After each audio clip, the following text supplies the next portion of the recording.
सबसे पहले मॉड्यूल से हम लोग प्रारंभ करते हैं, जो कि हमारा मॉड्यूल जीपीएफ से एडवांस के संबंध में है। तो हमारी ये इस तरह की हमारे सामने होम स्क्रीन खुलती है। इससे सभी लोग परिचित हैं पहले से ही। अब क्योंकि हम लोग जीपीएफ से अग्रिम आहरण का आवेदन कैसे करना है उस पर डिस्कस करने जा रहे हैं, तो पहले ऊपर जो लाइन से टैब्स दिए हुए हैं, जिसमें general, leave module, appointment, posting, ACR, इसी में जनरल मॉड्यूल पे जाएंगे। जनरल मॉड्यूल में सब क्या आप देखेंगे, एक टैब है ये ऑनलाइन रिक्वेस्ट का। ऑनलाइन रिक्वेस्ट में जब जाएंगे तो इसके जो सब टैब्स में आएगा आपका जीपीएफ दिखेगा। जीपीएफ पर जब जाएंगे तो आपके लिए ये दिखेगा अप्लाई जीपीएफ का ऑप्शन। अप्लाई जीपीएफ वाले ऑप्शन पर जैसे ही हम क्लिक करेंगे, नेक्स्ट स्क्रीन हमारी इस प्रकार से प्रदर्शित होगी। यहां पर नेक्स्ट ऑप्शन उन्हीं के संबंध में खुलेगा कि जो ऐसे एम्प्लॉयज जो कि जीपीएफ से आच्छादित हैं, एनपीएस से आच्छादित या जो है जीपीएफ से ना आच्छादित, ऐसे लोगों का इसमें नहीं खुलेगा। अर्थात केवल जीपीएफ जिनका नंबर पड़ा हुआ है, जिनके बारे में मानव संपदा पोर्टल पर एंट्री है कि वो जीपीएफ से आच्छादित है, उन्हीं के संबंध में आगे का पेज खुलेगा। तो पहला ही होम पेज खुलने से पहले ही आपको एक पॉपअप में मैसेज दिखेगा, आपके भविष्य निधि खाता में पर्याप्त धनराशि नहीं है, कृपया आप आवेदन न करें। ये आगे के लिए 1-2 महीने बाद के लिए ये लगा हुआ है। आप इसको ओके कर भी देंगे तो भी आगे बढ़ जाएंगे अभी, क्योंकि अभी आपके खाते में कितना बैलेंस है मानव संपदा पोर्टल पर अपडेट नहीं किया गया है। उसे अपडेट कराए जाने की पैरेलल ही हम लोग कार्रवाई करा रहे हैं। इसके संबंध में ब्रीफ में हम लोग जो है देखेंगे कैसे करा रहे हैं। फिलहाल तो अभी आवेदन कैसे करेंगे, इसमें वो अगर लिखा भी ऐसा मैसेज आ रहा है तो उसे जो है इग्नोर करने की जरूरत है, चिंता करने की जरूरत है। ओके करेंगे, नेक्स्ट स्क्रीन पर आ जाएंगे हम। नेक्स्ट स्क्रीन आवेदक की कुछ इस प्रकार से खुलेगी। जितने ये ऑरेंज कलर के एंट्रीज दिख रही हैं, ये सभी एंट्री प्री फिल्ड होंगी, आपको अंकित करने की जरूरत नहीं होगी। यहाँ पर वो फील्ड लिए गए जिनको कि जीपीएफ के आवेदन में या उनके जो है किस प्रकार का आवेदन कर रहे हैं उसको डिसाइड करने में आवश्यक होंगी। यहाँ पर आप सर्विस स्टार्ट डेट क्या है, डेट ऑफ बर्थ क्या है आवेदक की, उनका नाम, पदनाम, कौन से कार्यालय में है और कौन से विद्यालय में है, बीओ ऑफिस और उनका पोस्टिंग ऑफिस अर्थात स्कूल। इतनी फील्ड्स तो प्री फील्ड आ जाएंगी। अब नेक्स्ट ऑप्शन होगा कि आप किस प्रकार का जीपीएफ से आहरण चाह रहे हैं एडवांस। दो तरीके का होता है, एक तो परमानेंट और एक टेम्परेरी। परमानेंट मतलब जो वापस नहीं करना लेने के बाद,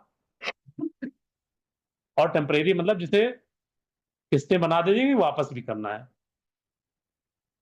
अभी हम जिसको परमानेंट टाइप में देख रहे हैं। दूसरा हमने जो है फिर पूछता है कि जो है किस उद्देश्य से आहरण किया जाना है।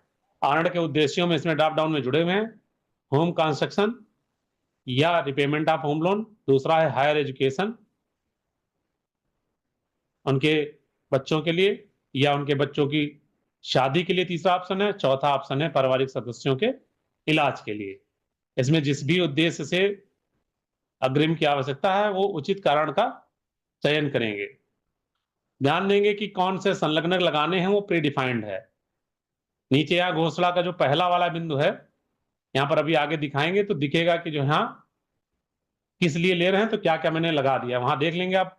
डिक्लेरेशन वाले में से वो डॉक्यूमेंट अपलोड करना है, पहले से निश्चित कर दिया गया कौन से प्रकार के आहरण के लिए क्या क्या डॉक्यूमेंट सही होंगे। जैसे कि अभी हम लोग जो प्रोसीड कर रहे हैं होम कंस्ट्रक्शन या होम लोन के रिपेमेंट, इस उद्देश्य से एडवांस की डिमांड कर रहे हैं, तो उसको करने के बाद पूछेगा ये कौन से कार्यालय को आपका आवेदन जाए। तो वो प्री डिफाइंड है आपका जो रिपोर्टिंग ऑफिस अर्थात आपका बीओ कार्यालय। उसको चुनते ही बीओ कार्यालय में किसी के पास जाएगा, ये नीचे डिटेल दिखने लगेगी। जैसे ये जो है लखनऊ जनपद के एक ब्लॉक का बीओ चिन्हट का है, तो यहाँ पे किसके पास जाएगा ये भी दिख रहा है नीचे। आपको बता दें कि अब जो आवेदन होंगे पहले से ऑफिस एडमिन आईडी से वहां पर डिफाइन कर रखेंगे कि किसके पास जाएगा। सीधे खंड शिक्षा अधिकारी को ना जा करके वहां के उनके पटल सहायक को जाएगा, पटल सहायक उसको जो है देखेंगे फिर आगे बढ़ाएंगे। अलग अलग मॉड्यूल में किसी में जो है पठन सहायक को जाते हुए बीओ के पास जाएगा और कुछ में जो है सीधा बीओ साहब के पास जाएगा। तो वो डिफाइन करेंगे तभी दिखेगा, अगर डिफाइन नहीं करेंगे तो यहाँ पर दिखेगा ही नहीं। और आपका आवेदन जब तक L1 L2 डिसाइड नहीं होंगे, आपको एक मैसेज जीपी पॉपअप में दिखेगा कि आपके यहाँ के जो है L1 अथवा L2 जो है डिसाइड नहीं है, तो आपको कार्यालय में संपर्क करके पहले डिसाइड कराना होगा। वन टाइम एक्टिविटी है वो, ऐसा नहीं कि एक एक कैंडिडेट को जा जाके डिसाइड कराना है। हर एक मॉड्यूल के लिए एक बार जो है बीओ ऑफिस से और बीएसए ऑफिस से और जिस जहां रोल है एओ ऑफिस का, वहां से एक बार L1 L2 डिसाइड किए जाने हैं। तो डिसाइड कर देंगे, जैसे इसमें जो हम लोगों ने उदाहरण लिया है इसमें डिसाइड किया हुआ है, तो दिखने लगा कि यहाँ से बीओ ऑफिस के L1 जो है ये लोकपाल जी, इनके पास जाएगा आवेदन। फिर क्या है नेक्स्ट, उसमें आप आवेदित धनराशि भर देंगे, कितने रुपए का एडवांस मांग रहे हैं।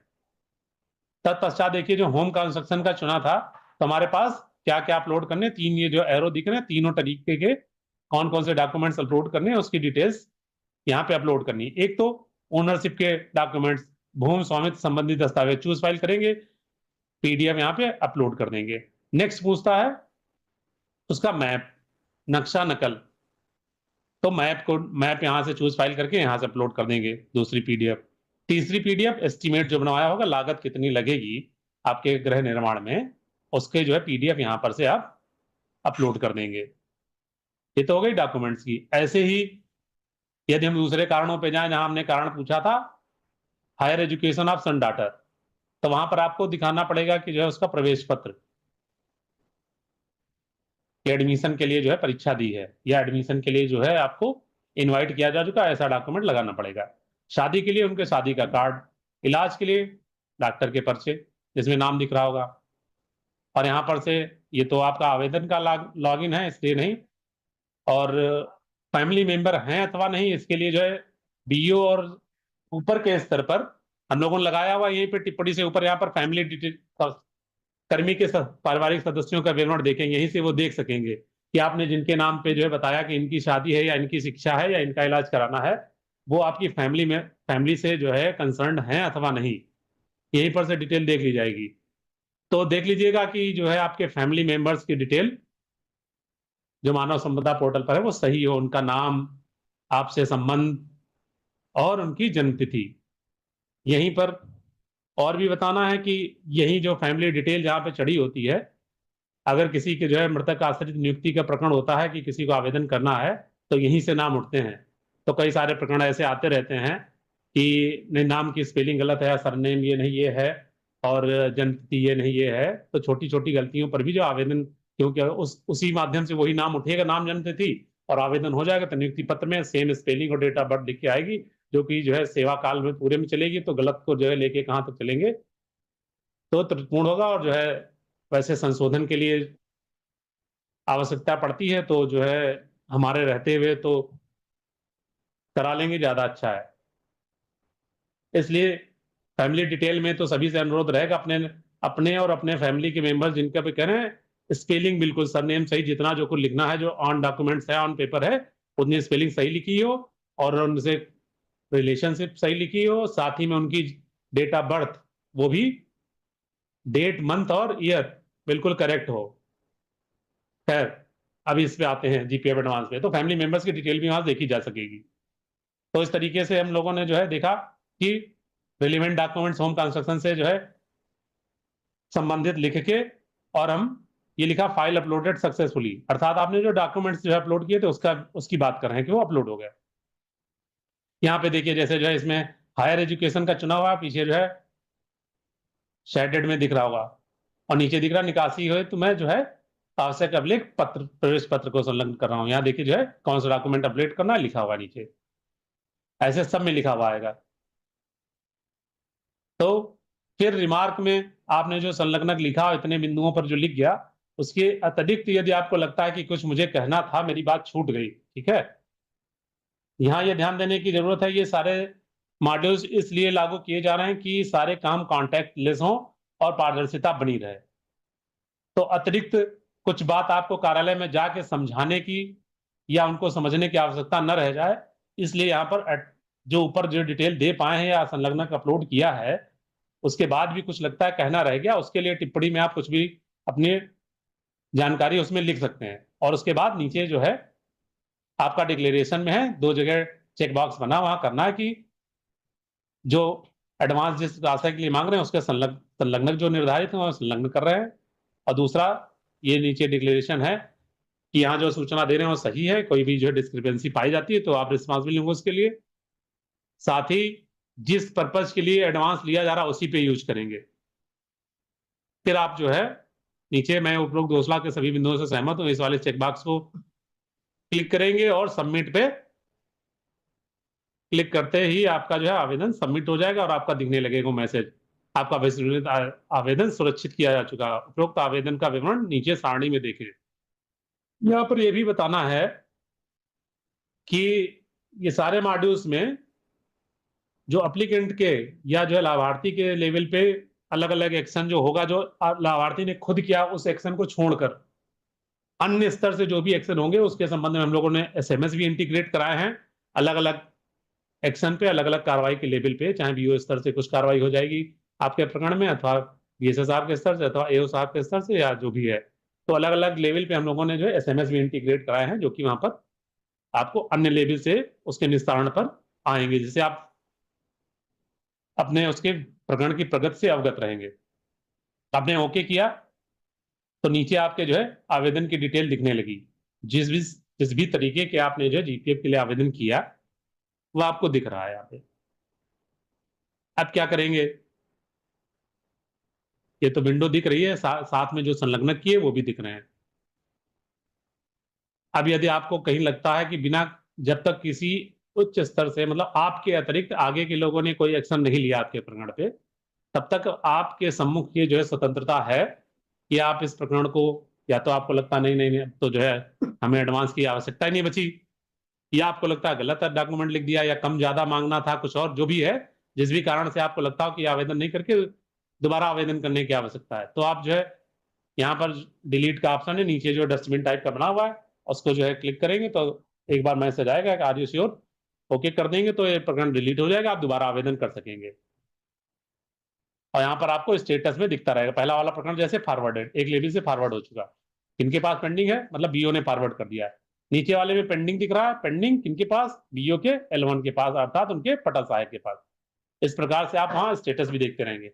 और जब ये एडवांस स्वीकृत हो जाएगा तो यहाँ डिलीट बटन के नीचे यहाँ पर जो ऐसे ही पीडीएफ डाउनलोड करने का साइन दिखने लगेगा, मेन जो आइकन दिखने लगेगा, उस पर क्लिक करके आप स्वीकृति आदेश भी प्रिंट कर सकेंगे।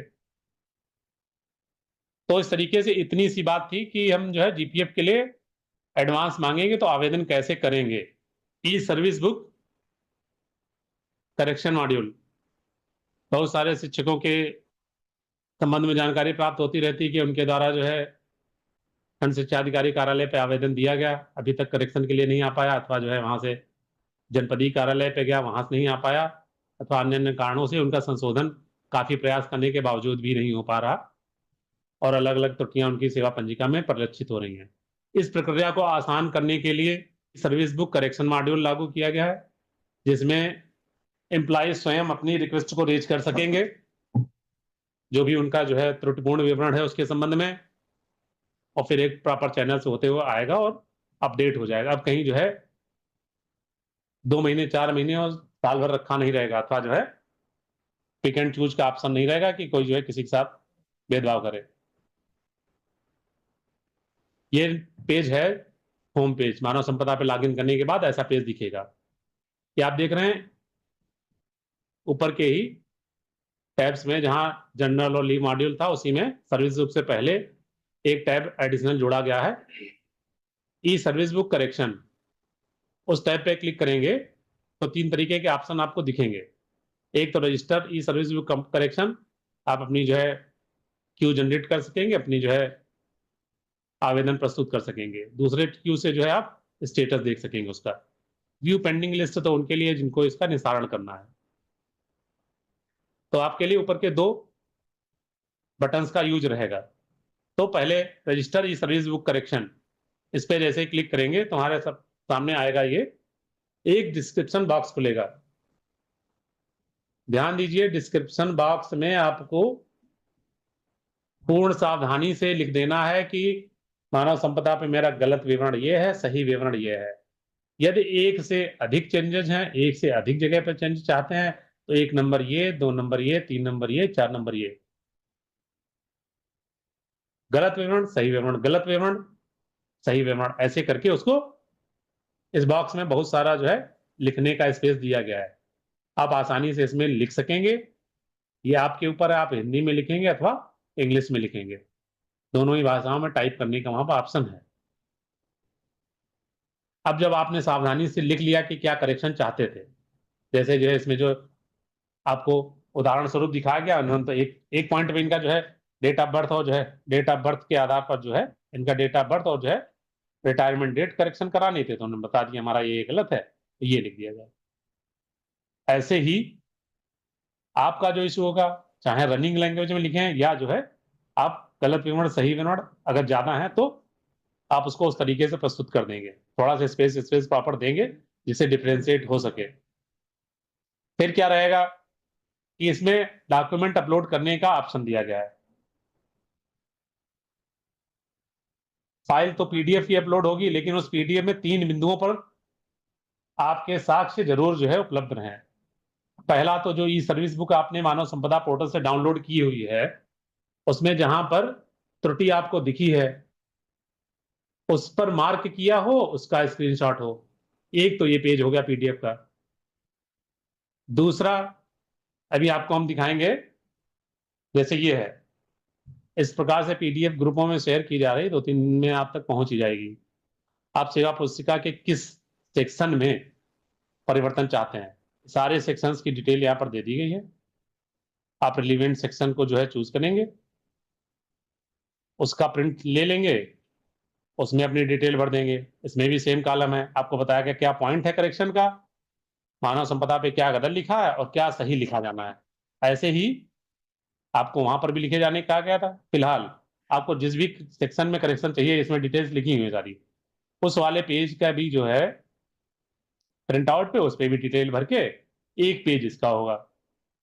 चाहे सेक्शन ए हो गया आपका पर्सनल इन्फॉर्मेशन, बी हो गया एड्रेस इन्फॉर्मेशन का, सी हो गया एम्प्लॉय की इनिशियल ज्वाइनिंग मतलब पहली बार जब ज्वाइन किया था, नेक्स्ट डी हो गया एम्प्लॉय के एजुकेशन डिटेल्स का, ई में हो गया एम्प्लॉय की फैमिली इन्फॉर्मेशन जो भी बात कर रहे थे हम लोग, एफ में हो गया एम्प्लॉय के ट्रेनिंग की डिटेल, फिर नेक्स्ट है एम्प्लॉय के लोन डिटेल, फिर एच में आ गया उसका एम्प्लॉय की सर्विस हिस्ट्री। सर्विस हिस्ट्री के कई पेज हो सकते हैं, जितने आपके संबंध में नौकरी में जो भी कुछ हुआ, ज्वाइनिंग, इनिशियल ज्वाइनिंग से लेकर के और रिटायरमेंट तक की, चाहे आपको कोई दंड मिला हो, आपको इनाम मिला हो, आपको एसीपी मिली, आपको चयन वेतन मिला, आपको प्रमोशन मिला, ये सारी एंट्रीज में आती है। सर्विस हिस्ट्री के कई सारे पॉइंट्स हैं, तो सर्विस हिस्ट्री में कोई गलत डिटेल है तो यहाँ पे सारे लिखे हुए पॉइंट्स इस वाले पेज को लेके चलेंगे।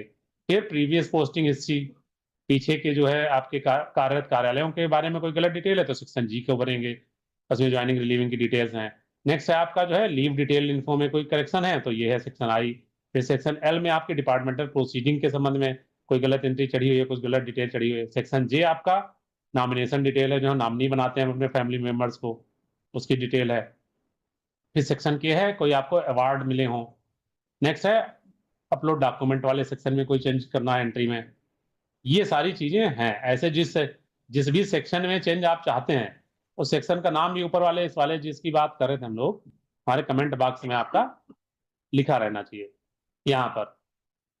ये सेक्शन इसमें चेंज चाहते हैं, या जो है सेक्शन ए में गलत विवरण ये सही विवरण है, सेक्शन बी गलत विवरण ये सही विवरण है, ऐसे करते आप करेंगे।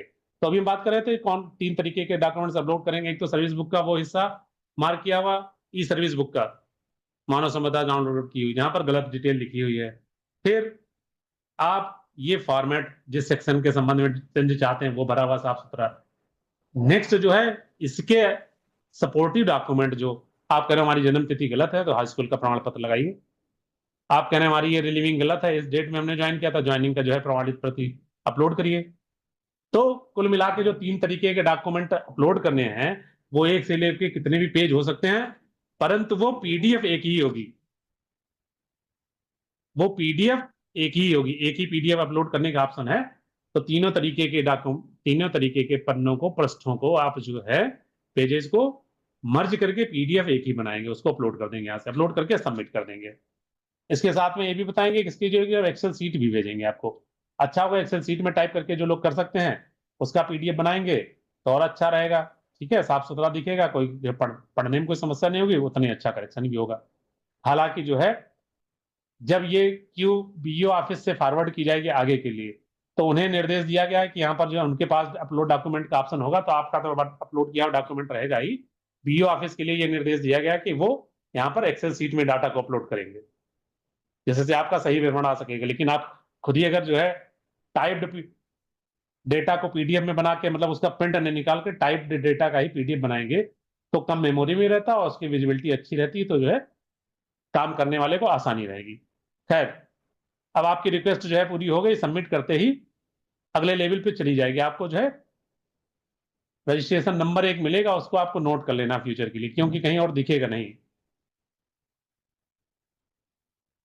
फिर आप जो है अपने जो आपने जो है ये रेज की थी, या अप्लाई किया था आपने कि हमारा करेक्शन कर दिया जाए, उसका स्टेटस देखने के लिए वहीं होम पेज पर ई सर्विस बुक करेक्शन में सेकंड ऑप्शन पे क्लिक करेंगे, व्यू स्टेटस।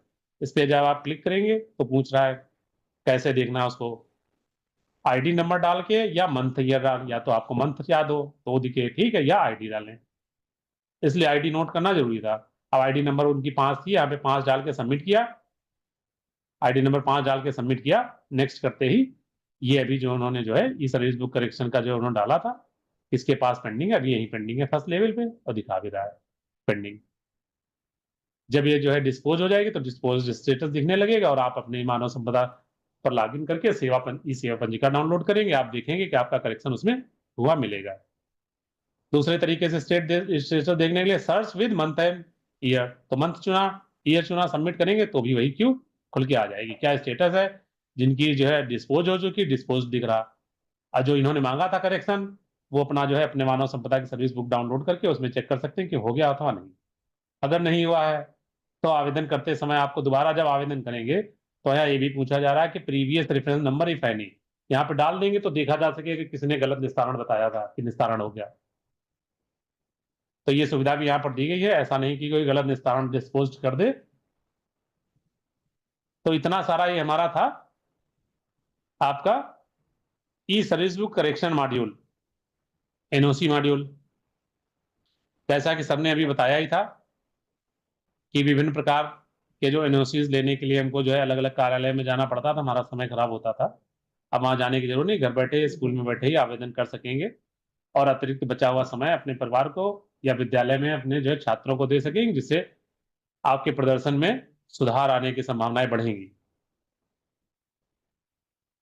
अब हम एनओसी के लिए आवेदन कहां से करेंगे, उसके लिए फिर हमने अपना जो है लॉगिन किया, लॉगिन के होम पेज पर ही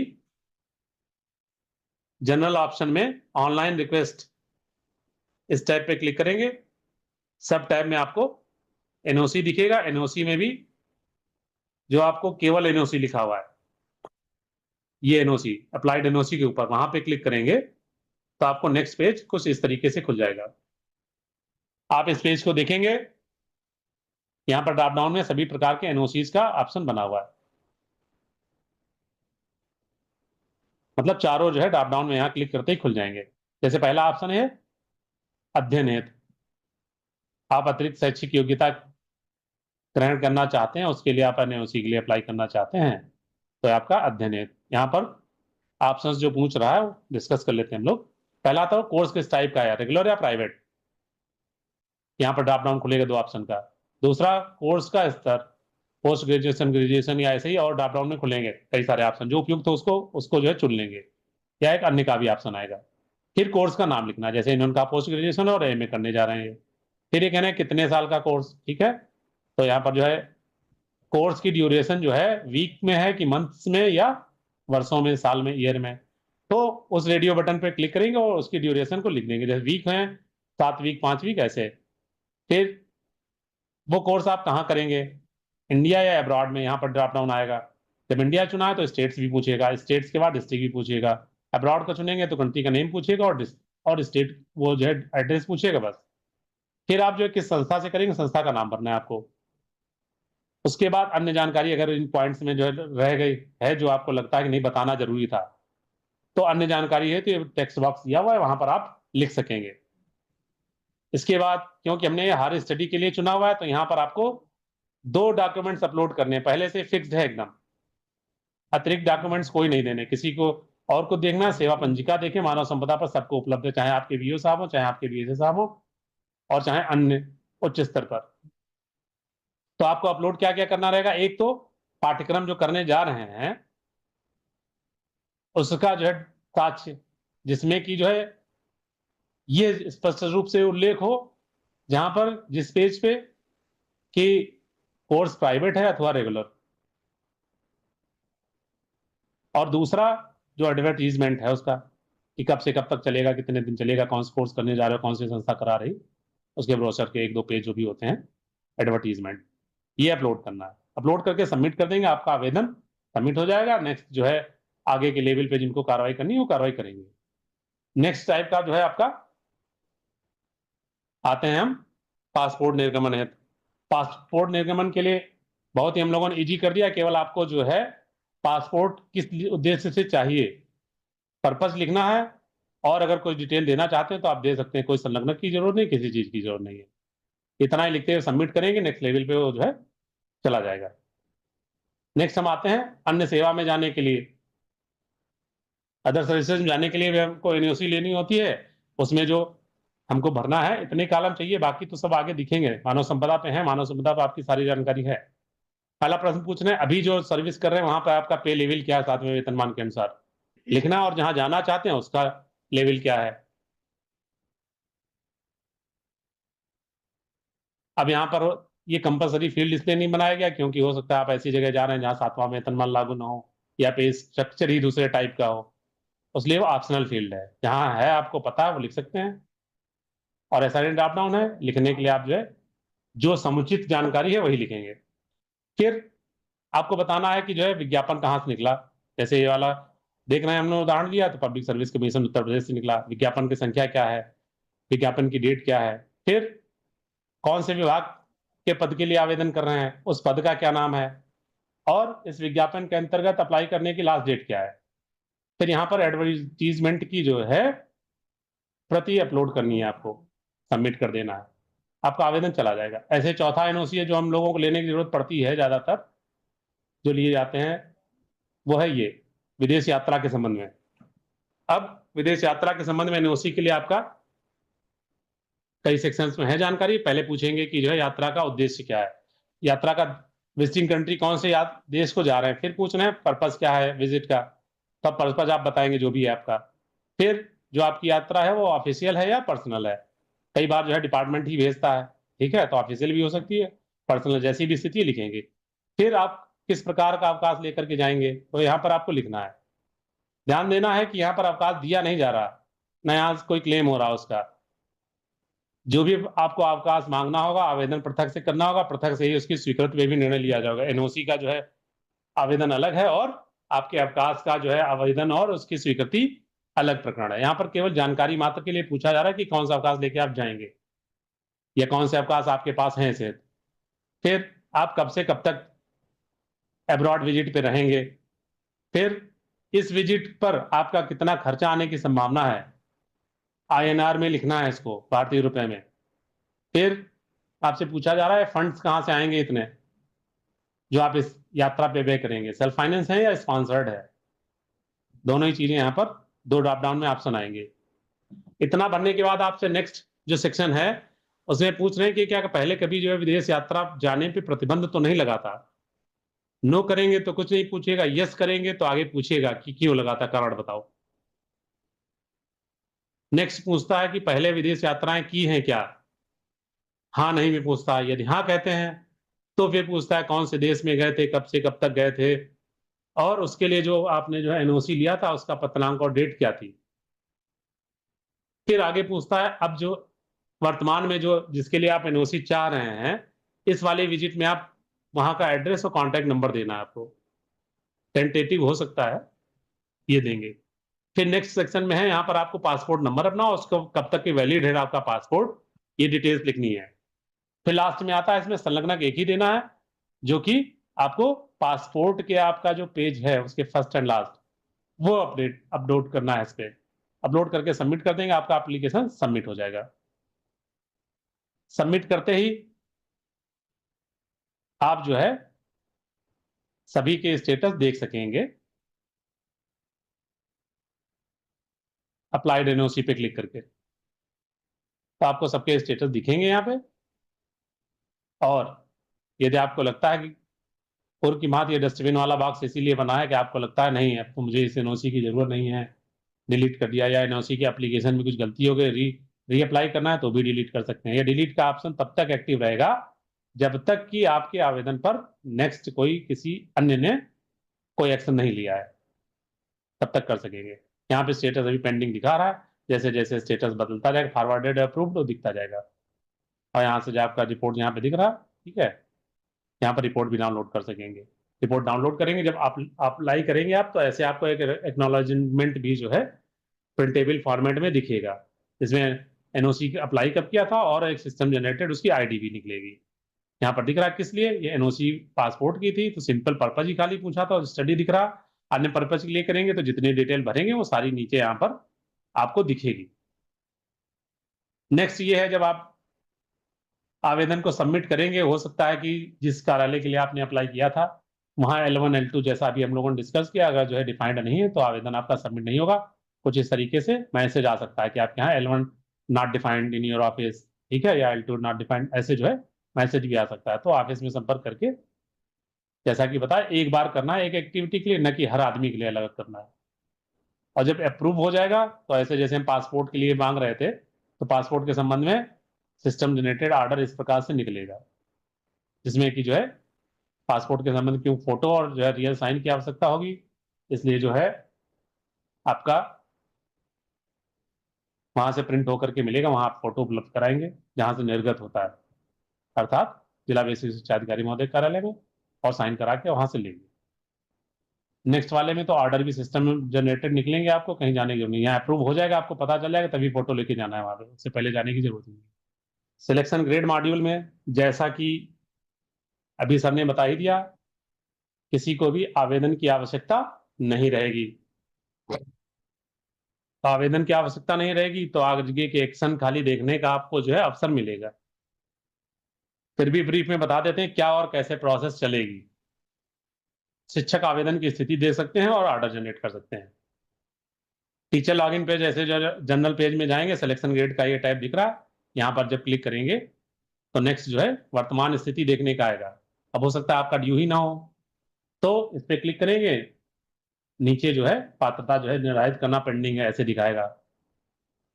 या हो सकता है आपके बारे में ऑर्डर हो चुका है तो ऐसी क्यू आएगी। ये डिस्पैच नंबर दिख रहा है, ये का ऑफिस का नाम जिसने ऑर्डर किया, कब ऑर्डर किया था, यहाँ ऑर्डर देखने पे क्लिक करेंगे तो आपको इस तरीके से आपका चयन वेतनमान स्वीकृति का आदेश दिख जाएगा। आपके साथ जितने लोगों के भी होंगे सारी बातें यहाँ पर दिख जाएंगी, आपका नाम, पद नाम, आपका विद्यालय, ब्लॉक, वर्तमान ग्रेड पे कितना है, कब नया ग्रेड पे क्या होगा, कब से जो है चयन वेतनमान दिया जा रहा है, सबको पतली वगैरह सब ऐसे आदेश आपको दिख जाएगा, आप प्रिंट कर सकेंगे।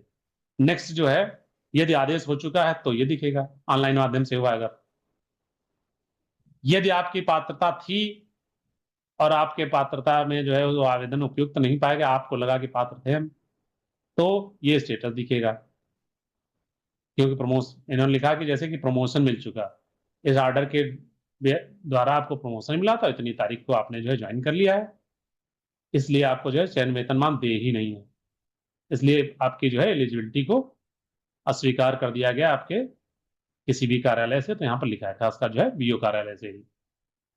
तो ये स्टेटस आप देख सकेंगे, दोनों ही हैं, अगर स्वीकृत हो गया तो वो यहाँ स्टेटस ये देख सकेंगे। तीसरा, आप क्लिक कर रहे हैं कुछ नहीं दिख रहा है, इसका मतलब अभी आपके जो है उस प्रकरण पर कुछ नहीं हुआ, मतलब आपकी अभी पात्रता ही नहीं है, पात्रता लिस्ट में ही आपका नाम नहीं आ रहा है। ये तो आप इतना देख सकेंगे, मतलब ऑर्डर जनरेट कर सकेंगे, अपना स्टेटस देख सकेंगे। इतनी सी बात थी सिलेक्शन ग्रेड के संबंध में। अंतिम और पांचवें मॉड्यूल की तरफ, अपने नेक्स्ट मॉड्यूल पर बात करेंगे, जो कि है नोटिस निर्गमन एवं अनुशासनात्मक कार्रवाई का निस्तारण।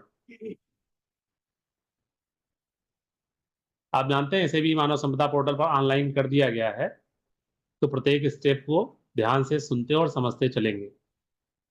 इसके लिए भी जब एम्प्लॉय अपनी जो है लॉगिन करेंगे होम पेज पे, ये जनरल ऑप्शन में नीचे दिखेगा सेपरेट टैब में, ड्रॉप डाउन में नोटिस एंड डिपार्टमेंटल प्रोसीडिंग, इस पे क्लिक करते ही आपको नेक्स्ट पेज ये खुलेगा, लिंक है ग्रुप में। यहां पर आपको जो देखना है व्यू नोटिस अगेंस्ट यू, जिसके संबंध में एम्प्लॉय को जवाब देना है वो इस वाले टैब में दिखेगा। ऐसा पेज खुलेगा, इस लास्ट वाले option view notice against you पे क्लिक करेंगे तो कुछ ऐसा पेज खुलेगा। यहाँ डिटेल्स पे क्लिक करेंगे तो इस तरीके से पेज खुल जाएगा। यहाँ पर आपको दिखेगा उसका रेफरेंस नंबर, किस कारण से नोटिस दी गई है, किसने नोटिस दी है, नोटिस का डिस्क्रिप्शन, ये जो कुछ लिखे हैं वह हैं शब्द अक्षर, ये सही से पूरा जो है पठनीय रूप में और समझने के रूप में लिखा होगा। जैसे व्यू नोटिस पे क्लिक करेंगे, यहाँ से व्यू नोटिस पे क्लिक करके आप नोटिस देख सकेंगे, प्रिंट कर सकेंगे, और रिप्लाई पे क्लिक करके उसका रिप्लाई दे सकेंगे। व्यू नोटिस पे क्लिक किया जैसे ही, तो ऐसे आपको इस फॉर्मेट में जो नोटिस की सीरीज, यहाँ किनको नोटिस इशू हुई, किस कारण से, किनके निर्देश पर, और ये नीचे जारी किया जाता है। यहाँ जो लैंग्वेज लिखी हुई है इसकी जगह 1 2 3 सारे जो है पॉइंट लिखे होंगे जिस संबंध में जो है नोटिस है, और किन्होंने नोटिस निर्गत की, यहाँ पर डिटेल निर्गतकर्ता कार्यालय का नाम और अधिकारी का यहाँ पे डिटेल दिखेगी। ये नोटिस का रेफरेंस नंबर या नोटिस का डेट यहाँ पे दिखेगा आपको। नेक्स्ट, जब आपने नोटिस का भली भांति अध्ययन कर लिया, आपने जवाब देने की तैयारी कर ली, सब कुछ तैयार कर लिया, तब आपको ये जो है नोटिस रिप्लाई वाले, इस वाले रिप्लाई बटन पे क्लिक करना है। रिप्लाई के यहाँ पे टाइप कर सकेंगे आप, और सपोर्टिव डॉक्यूमेंट्स अगर आपको लगता है कुछ जो है अपलोड करने हैं तो यहाँ से जो चूज फाइल, एक ही पीडीएफ अपलोड होगी, जो भी पेज उसमें लगाने लगा सकते हैं आप। यहाँ पर डिटेल में आप पॉइंट वाइज जवाब दे सकेंगे। 10-12 लाइनें लिखने का आराम से ऑप्शन दिया गया है। इतना इतना लिखने के बाद अगर आपको लगता है कि नहीं जो है हम तो पीडीएफ तो ढूंढनी है अभी, साक्ष्य साक्ष्य तो अभी नहीं है, लिख लिया कुछ आधा, आप चाहते हैं सेव हो जाए, दूसरा काम आ गया तो सेव एज ड्राफ्ट कर लेंगे, तो उतना लिखा आप जब दोबारा आएंगे तो भी लिखा मिल जाएगा आपको। ठीक है, जब फाइनली जो है जवाब भी पूरा लिख लेंगे, संलग्नक भी अपलोड कर देंगे, तो फाइनल सबमिट पे क्लिक कर देंगे, ये जो है आपका नोटिस का रिप्लाई सबमिट हो जाएगा। सबमिट होने के बाद आपके उच्च अधिकारियों के पास दिखेगा, उन्हें ये एक्शन बटन पे क्लिक करेंगे वो, तो देख सकेंगे आपके नोटिस का रिप्लाई, उसके बाद एक्शन लेंगे उस रिप्लाई पे कि उसको जो डिसाइड करना है नोटिस नोटिस के प्रकरण को, या उसमें कोई क्वेरी है।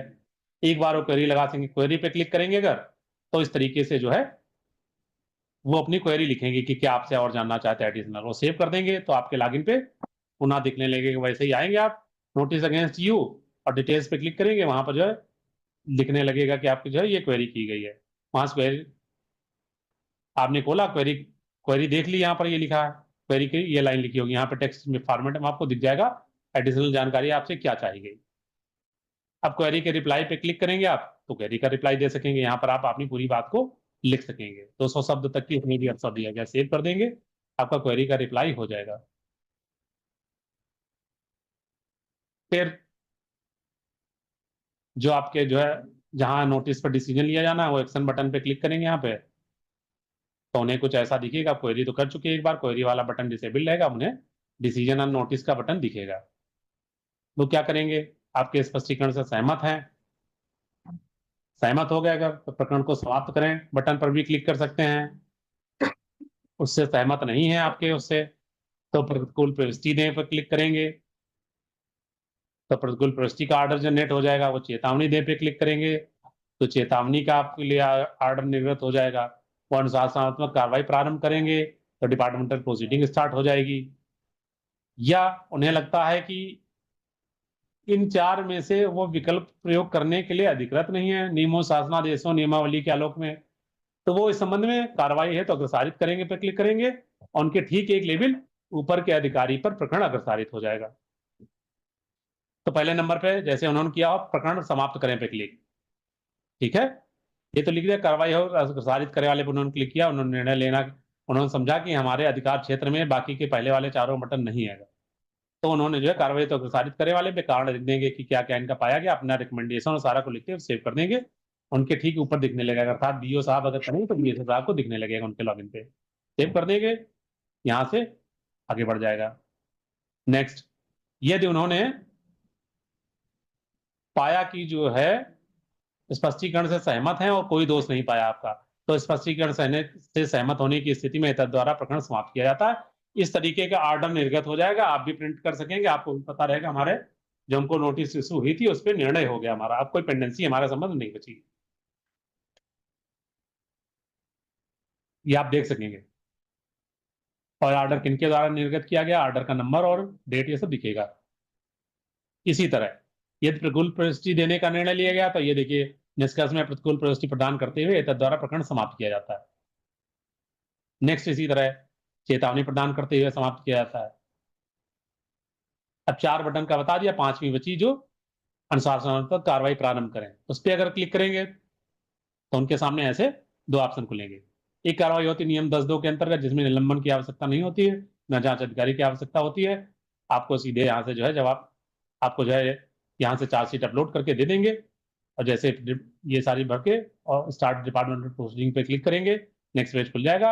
आप यहीं पे नोटिस अगेंस्ट यू पे क्लिक करेंगे, आप यहाँ डिटेल्स पे क्लिक करेंगे, आपको यहाँ पे दिख जाएगा कि हमारे संबंध में अब उस नोटिस के क्रम में हमारे खिलाफ तो जो है विभागीय कार्रवाई, अनुशासन कार्रवाई शुरू हो गई। डिटेल्स पे क्लिक करेंगे आप, तो इस तरीके से यहाँ चार्जशीट डाउनलोड करने योग्य फॉर्मेट में दिखने लगेगी, यहाँ से आप डाउनलोड कर सकेंगे, अपना जवाब लिख लेंगे। जवाब जब लिख लेंगे तो यहाँ पर जो है टेक्स्ट में भी लिख सकेंगे, यहाँ साक्ष्य और जवाब जो है अपना जो है यहाँ पर स्पष्टीकरण चूज फाइल करके वो पीडीएफ को अपलोड करके और सेव कर देंगे। इसके बाद आपका जवाब आपके उच्च अधिकारी के पास दिखने लगेगा, वो जो है आपका पहले का जो है दिख ही रहा उनके पास नोटिस का जवाब, ये जवाब उन्होंने पढ़ लिया, चार्जशीट में क्या आरोप लगाएंगे वो देख लेंगे, और निर्णय हो जाएगा कि जो है क्या जो है आरोप अपुष्टित पाए गए और डिस्पोज करना चाहते हैं, तो ये वाला ऑप्शन आ जाएगा। फिर आदेश जनरेट हो जाएगा समाप्त होने का। यदि जो है उनको लगता नहीं आरोप तो सही पाए गए, आरोप पुष्टित और शास्त्र आरोपित, तो दंड दे देंगे। दंड कौन सा देंगे उसको लिखते हुए और पत्र जो है अपलोड कर देंगे, फाइनल आर्डर, ये थे इनके ऊपर आरोप और पुष्टित पाए गए, इनको ये दंड दिया जाता है।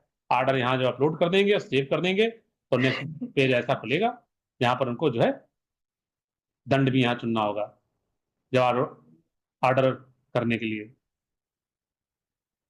ये आरोप पुष्टि शास्त्र आरोपित, तो किस टाइप का माइजर में माइनर या मेजर पेनाल्टी दी है वो लिखना है उनको, और जो है यहाँ आर्डर अपलोड कर देना है। सेव करेंगे तो इस तरीके से दिखने लगेगा कि इनको जो है आरोप पुष्टित है और शास्त्र आरोपित की गई और ये दंड दिया गया। यहाँ से आर्डर जो है डाउनलोड करने सकेंगे। ये आर्डर जो है एम्प्लाई की और सबके एम्प्लाई या जो है स्वीकृत करता और सबके लेवल पे जो है डाउनलोड किया जा सकेगा। इस तरीके से इस कार्रवाई का भी आर्डर आपको अपने आप मिल जाएगा। और ऐसा फाइनल आर्डर होते ही आपको जैसा कि बताया था अलग अलग लेवल पे एसएमएस आएगा, तो यहाँ पे जैसे आर्डर होगा आपको एसएमएस भी आ जाएगा। नेक्स्ट आ गया 2 तरीके के आपको दिखाया था ना डिपार्टमेंटल प्रोसीडिंग में, ये अब नियम 7 के अंतर्गत कार्रवाई। नियम 7 के अंतर्गत जब कार्रवाई होती है तो इसमें जो है जांच अधिकारी की नियुक्ति का भी प्रावधान है, तो थोड़ा सा नियम 10(2) से डिफरेंट। तो इसमें नियम 7 के अंतर्गत जब कार्रवाई होती है तो जांच अधिकारी नियुक्त किया जाएगा, साथ ही में जो है ऐसी कार्रवाई निलंबन के साथ अथवा बिना निलंबन के हो सकती है। तो ये है नियम 7 के अंतर्गत कार्रवाई में। फिर यहाँ पे एक्शन टाइप यहाँ पर चूज करेंगे कि निलंबन के साथ करना है कि बिना निलंबन के। फिर जो है क्या जो है कोई जो है आपराधिक कार्रवाई भी इनके प्रति गतिमान है, यस नो कर देंगे। यहाँ पे जांच अधिकारी चुनना होगा, उनको जांच अधिकारी बना देंगे, खैर जांच अधिकारी बना देंगे जिनको भी बनाया उन्होंने। उसके बाद यहाँ चार्जशीट अपलोड कर देंगे, एक ही बार में कर सकेंगे, अगले राउंड में वो कर सकेंगे।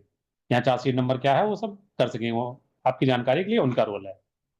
फिर जो आईओ जो हैं जो आपके जांच अधिकारी बनने हैं बनाए गए हैं, उनका रोल होगा वो चार्जशीट आप डाउनलोड करके आपको रिसीव करा दें। जब आपको चार्जशीट जो है वो रिसीव करा देंगे, ठीक है, आप जान ही जाएंगे, मैसेज आपको आएगा ही, जब डिपार्टमेंटल प्रोसीडिंग शुरू होगी तब भी आपको आ जाएगा, आप जान जाएंगे।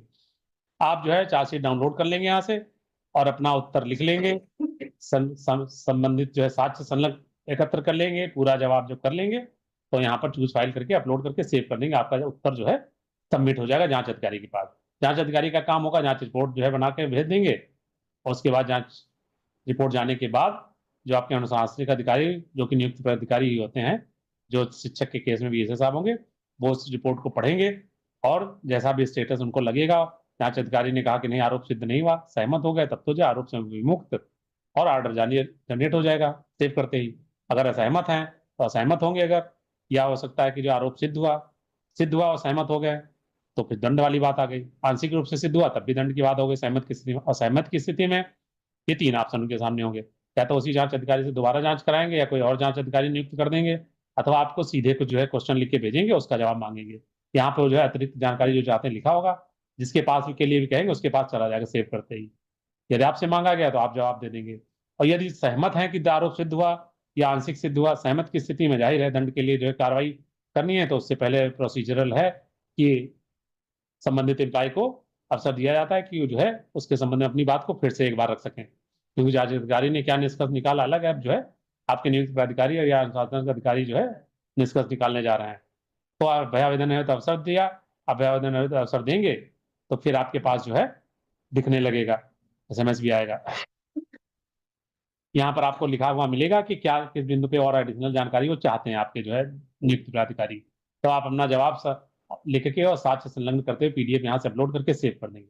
ऐसा जवाब जब सेव कर देंगे, फिर जो है आपके अनुशासनिक अधिकारी के पास दिखने लगेगा, वो अपना निर्णय ले लेंगे कि जो है आरोप नहीं पुष्ट होते हैं, ऐसे डिस्पोज कर देंगे। आरोप पुष्ट होते हैं, कोई दंड देना है, दंड देना कौन सा, लघु दंड देना, दीर्घ दंड देना कौन सा, और ऑर्डर जो है जो मैनुअली करेंगे उसको यहाँ पर डिस्पैच्ड ऑर्डर अपलोड कर देंगे, सेव कर देंगे। सेव करते ही ये ऑर्डर आपका जो है यहाँ पर दिखने लगेगा। ऐसा ऑर्डर जो है ऑफिस में भी दिखेगा, आपके लेवल पे भी दिखेगा, बीओ और एओ साहब के यहाँ भी दिखेगा। आप यहाँ डाउनलोड कर लेंगे और ऑर्डर आपके पास आ जाएगा। इस प्रकार से जो है जब जब आप जो है अपने जो है व्यू नोटिस अगेंस्ट यू खोलेंगे तो ऐसे सारी चीजें दिखेंगी। यहाँ फाइनल ऑर्डर हो जाएगा, ऐसे डाउनलोडेबल पीडीएफ का फॉर्मेट दिखेगा। अदरवाइज यहाँ डिटेल्स यहाँ दिख रही हैं, डिटेल्स पे क्लिक करेंगे, कहाँ पहुंच गया, जैसे इस प्रकरण में आपका जो है रिजेक्ट कर दिया गया उसको, ठीक है। इस प्रकार से डिपार्टमेंटल प्रोसीडिंग की प्रक्रिया चलेगी।